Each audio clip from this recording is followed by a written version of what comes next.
It would be the first state to allow an interstate system to operate with no speed limits in the U.S. I heard there was talk. I don't believe it. There is a new proposal coming out from Arizona State Representative Nick Cooper, who wants to essentially take away speed limits during daylight hours on certain stretches of Arizona's interstates. At nighttime, the speed limit will be capped at 80 miles an hour.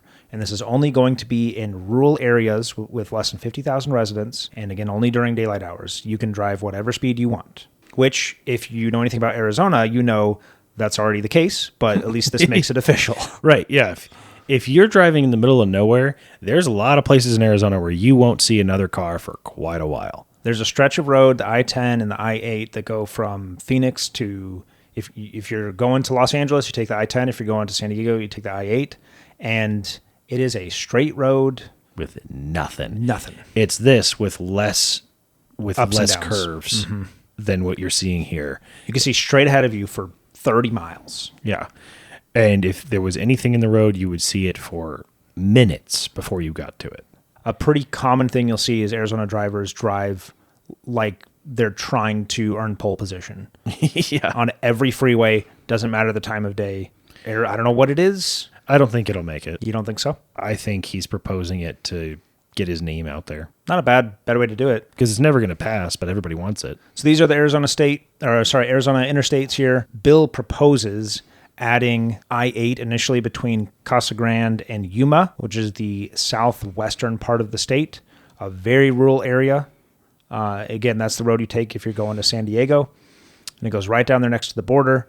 And that is going to be the pilot program if this bill passes. They're going to basically run it here, remove all the speed limits during the daytime. Commercial vehicles also need to stick to 80 miles an hour, daytime or nighttime. How many more performance cars will be sold here? If we have an Autobahn in America and it's here in Phoenix where the weather is always nice. It'd be cool. You would get a lot of people coming and doing like speed runs across this stretch. And honestly, this starts not too far from where we are. Yeah. So it's something we could probably visit if it does ever pass and they do a pilot program. The upside to something like this is this costs basically nothing to implement. Right. You just take the signs down. Nighttime hours on every one of those little 80-mile-an-hour signs, which would still be probably like $1 million, a couple $1 million to go out there with a crew and put up signs for hundreds of miles. Yeah, a couple 100 miles. Yeah, right. But across this one stretch, a couple 100 miles there, a couple 100 miles back. I mean, as far as infrastructure projects go, this would be very, pretty cheap. very inexpensive and could be done over the course of a couple of weeks. And that's like a easy PR win. Yeah, and that's a very like nonpartisan. Right. And as a pilot program, you just see it. Are there more accidents? Yeah. Are there more fatalities? If there are, then we don't do it. Yeah, it'd be tough to judge it too quickly because I think the initial hype, you'll get like a ton of just idiots just like coming here to just drive 200 miles an hour and fly off the road into a school or something. I mean, again, this is only in rural areas where you saw the picture. If you go off the road, it's desert for... You'd have to be going Mach 7 to hit anything in any direction. The only casualties would be if you hit someone else in like the oncoming lane or something. But or a cow. Still... that would be cool to see. It's called the Reasonable and Prudent Interstate Driving Act, or RAPID. Oh, nice. That's clever.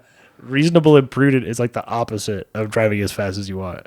I mean, proponents say that they argue that reasonable drivers will self-regulate speeds, and I think that's true. It's almost like how companies implement unlimited PTO, and they found that people actually end up spending less PTO, because if the speed limit's 85, everyone's going to go 95. But if there's no speed limit, yeah, some people are going to go faster, but some people will go what feels comfortable, Or if they're driving an electric car and they're not in a particular hurry, your mileage tanks if you go faster. The drag goes up with the square of your velocity. So 60 miles an hour is significantly more efficient than 70. Something that will need to change, which is going to be significantly harder than an infrastructure change, is people's driving behaviors, because people like to hog the left lane.